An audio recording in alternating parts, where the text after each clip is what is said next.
নমস্কার বন্ধুরা, মানসীস রান্নাঘরে আপনাদের সবাইকে আবারও স্বাগতম। সবাইকে শুভ নববর্ষের শুভেচ্ছা। সবাই কেমন আছেন? আমিও ভালো আছি। পয়লা বৈশাখ হচ্ছে আমাদের বাঙালিদের প্রথম নতুন বছরের শুরুয়াত। তার জন্য আমরা অনেক স্পেশাল খাবার বানাই বাড়িতে।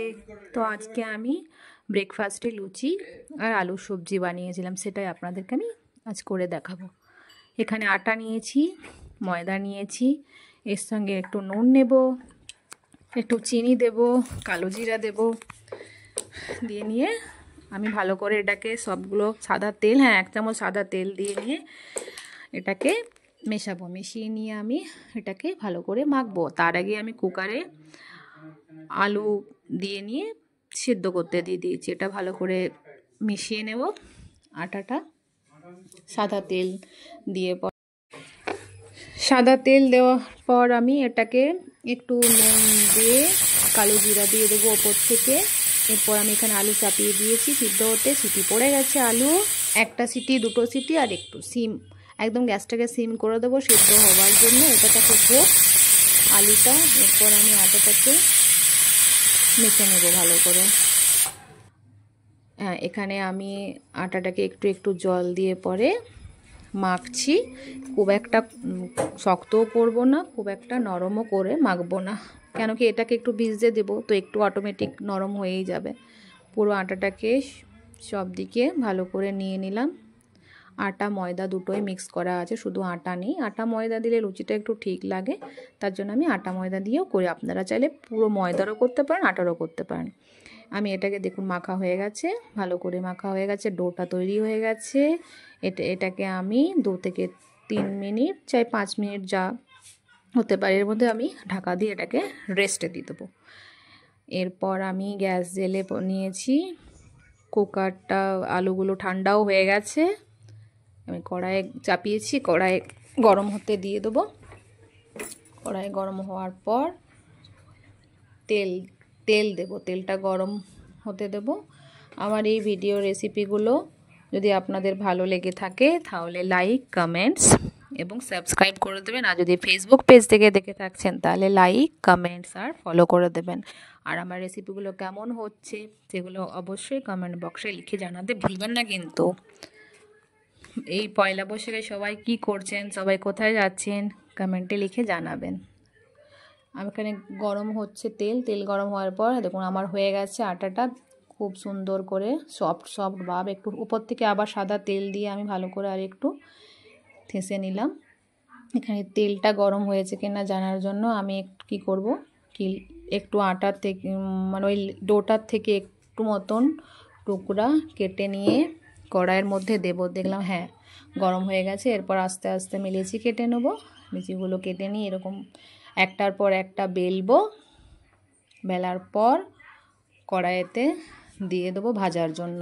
হয়ে গেছে আমার, দেখুন কি সুন্দর করে ফুলছে আর কি সুন্দর লাল লাল ভাজা হচ্ছে। একটু লাল লাল ভাজা না হলে লুচি খেতে ঠিক ভালো লাগে না। এরপর আমি সবগুলো ওইরকমভাবে একটার পর একটা বেলে পরে কড়াইতে দিয়ে সবগুলো আমি ভেজে এক জায়গাতে সব তুলে রেখে দেবো। কি সুন্দর ফুলেছে দেখুন লুচিগুলো, সব তেল ঝরে গেছে লুচির থেকে। প্রত্যেকটা আমি ওরকম করে ভেজে নিয়েছি। কি সুন্দর লাগছে দেখতে। ভাজা হয়ে গেল আমার লুচি। এরপর আমি আলুর যে রেসিপিটা বানাবো সেটা জন্য আবার কড়াইতে অন্য একটা কড়াই চাপাবো। তার আগে আমি এই সবজিগুলো ধুয়ে নিয়েছি। সবজিগুলো মানে টমেটো, কাঁচা লঙ্কা, ধনেপাতা সব এগুলো ভালো করে ধুয়ে নিয়েছি। এবার আমি একটু কুচি কুচি করে কেটে নিয়েছি। লঙ্কাগুলো খুব শক্ত ছিল, ওই জন্য একটু কাটতে কষ্ট হচ্ছিল। এবার একটু একটু করে আমি কুচি করে নিয়েছি, ভয়ও লাগছিল, চুইটার খুব ধার আছে। এরপর ধনেপাতাটাও ভালোভাবে কুচি কুচি করে আমি কেটে নিলাম। এরপর কড়াইটা দেখব গরম হয়েছে কিনা, কেন এবার তো আলু রেডি করতে হবে।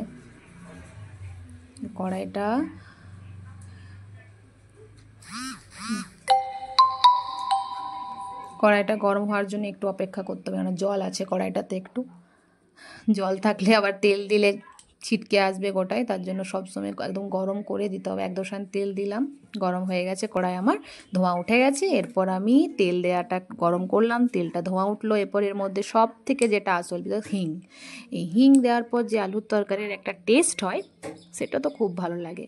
হিংকে সেন্ট আবার খুব ভালো লাগে।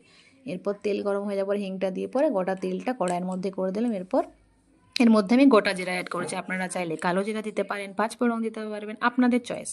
তো আমি এখানে গোটা জিরে দিয়েছি, একটু গরম হয়ে গেছে গোটা জিরেটা। এরপর আমি টমেটো কুচিগুলো দিলাম। এই টমেটো কুচিগুলোকে গরম তেলে ভালো করে নরম হওয়া পর্যন্ত ভাজতে হবে। এরপর টমেটোটাকে আমি নেড়ে ছেড়ে নিচ্ছি। টমেটোটা একটু না শক্ত শক্ত ছিল, আপনারা একটু নরম টমেটো দেখেই নেবেন, তাহলে কি জলদি ভাজা হবে। যত শক্ত থাকবে একটু ভাজতে টাইম লাগে, তো আমার এখানে একটু টাইম লাগছিল ভাজতে। আর নরম না হলে আমি ভাজতেও মানে ভাজা না হলে তো আমি কিছু করতে পারবো না, তার জন্য ভাজতে দিলাম। এরপর আমি আলুগুলো দেখুন, আলুগুলো এখানে ম্যাশ করে করে দিচ্ছি, গোটা গোটা রাখিনি, গরম ছিল ওই জন্য একটু আমার মানে অসুবিধা হচ্ছিল ভাঙতে। তো ঠান্ডা করে নিয়ে এটাকে ম্যাশ করবো, নাহলে গরম লেগে যাবে হাতে। তো আমার ম্যাশ করা হয়ে গেছিলো। আবার আমি খুন্তি দিয়ে এটাকে পরে আমি আরও কেটে দেবো। এখন এই টমেটো তেলের সঙ্গে ভালো করে এটাকে ভাজছি আমি। ভাজাটা মনে হচ্ছে যেন একটু ড্রাই ড্রাই লাগছে, তো জল পরে অ্যাড করব, ফার্স্টে একটু টমেটোর সঙ্গে।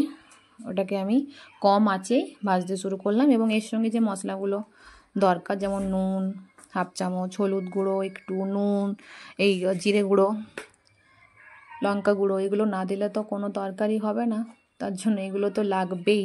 প্রত্যেকটা সবজিতে এগুলো পরিমাপ করে দিয়ে দিলাম। হ্যাঁ, আমি চিনি একটু দিতে হবে, যেহেতু আমার প্রত্যেকটা সবজিতে আমি চিনি দিই। চিনিটা একটু টেস্টও আসে, রং আসে। আপনাদের কি আমার মতন সব সবজিতে চিনি দিতে ভালো লাগে? আমার তো খুব ভালো লাগে। এরপর আমি সমস্ত সবজিগুলো দিয়ে নাড়তে নাড়তে দেখলাম যে একটু ড্রাই ড্রাই লাগছে সবজিটা, তার জন্য আমি এটাকে জল দিয়ে ভালোভাবে ফুটতে দিলাম। এরপর আমি একটু ফোটার পর ওর মধ্যে কাঁচা লঙ্কা চেরাটাকে অ্যাড করব। কাঁচা লঙ্কা চেরা অ্যাড করার পর ওটাকে আরেকটু দেখুন, আমি নেড়ে নেড়ে দেখছি কি যে না, আলুটা একটু ম্যাশ করলে ভালো হতো। তো যাই হোক, এটাতেই ম্যাশ হয়ে যাবে, খুন্তি করে করে কেটে দেবো আমি। এরপর আমি ওর মধ্যে সবথেকে যেটা মেন ইম্পর্টেন্ট জিনিস, কস্তুরি মেথি, যেটা না দিলে আলুর তরকারির সবজিটা অত দোকানের মতন টেস্টি হয় না। দোকানের মতন হতে গেলে একটু দিতেই হবে এর মধ্যে, তার জন্য আমি একটু কস্তুরি মেথি অ্যাড করলাম। কস্তুরি মেথি দেওয়ার পর ভালো করে কস্তুরি মেথিটা নেড়ে দিলাম আলুর সবজিটার সাথে। এটা আমার ফুল রেডি। এবার একটু ফুটতে দেব। একটু ফুটতে দিলে কস্তুরি মেথির ফ্লেভারটা চলে আসবে এবং জলটাও একটু মরে পরে থকথকা হয়ে যাবে। এরপর আমি এরপরে ধনেপাতা কুচি ছড়িয়ে দিলাম উপর থেকে, দেখতে কত সুন্দর লাগছে না? এরপর আমি ধনেপাতা কুচি দেওয়ার পর খুন্তি দিয়ে আবার একটু নেড়ে দেবো। এটা আমার রেডি হয়ে গেছে রেসিপিটা, গরম গরম লুচির সঙ্গে খাবার জন্য। এইবার ফোটা হয়ে গেছে 2 মিনিট। এরপর আমি একটা বাটির মধ্যে নামিয়ে দেব, গ্যাস অফ করে দিয়েছি। এরপর বাটির মধ্যে দিয়ে পরে আমি গরম গরম লুচির সাথে পরিবেশন করব। আমার ভিডিওটি শেষ তক দেখার জন্য